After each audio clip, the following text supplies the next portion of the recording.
Hey everyone, Spicy Toast Gaming here, and it's time for this week's weekly adventures. So we have a 1.5, a 2, and a 3.5 star adventure. For the 1.5, we have Quick Heal. Game start, the foe summons a Tasty Feyfolk, so you see that right here. 4 power, 2 health, lifesteal.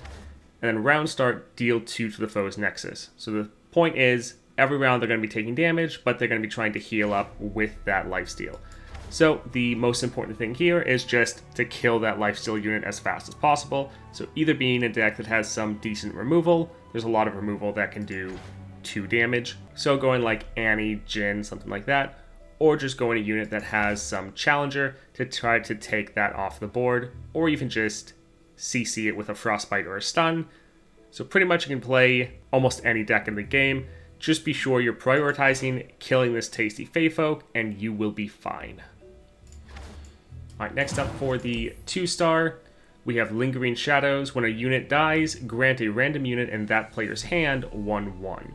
So this is going to be good for all of your swarm decks, so you're fine with your units dying. This will be especially good for those units that have ephemerals. So either Gwen or Misfortune will be great for this, as well as champions like Thresh that already wants his units to die a lot. Kindred with all of her prey that she's generating.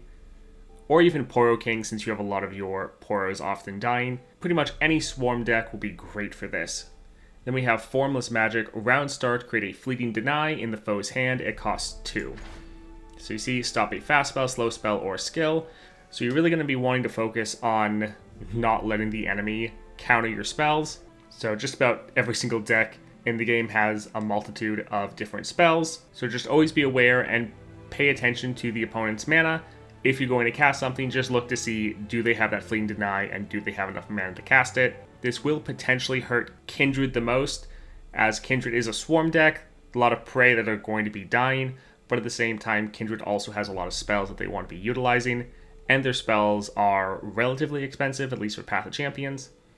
Misfortune, most of your spells are fairly cheap, so if they get denied, you don't really care that much. Overall though, go for a swarm deck, especially one that likes to kill their own units, and then just be aware of their denies and don't get countered by it. Alright, for the 3.5, we have Perfect Harmony. Round end, if the foe has 3 or more units, grant them 1/1. Fan favorite, round start, give the foe's strongest unit 2 power and overwhelm this round. And then just the always vicious enemy. Here you want to focus on removal, but since it's 3 or more targets, it doesn't necessarily have to be removal spells. So you can have units that have Challenger, or if you're going to play your champion that has a lot of Stalker's Blade, just focus on killing the enemy units.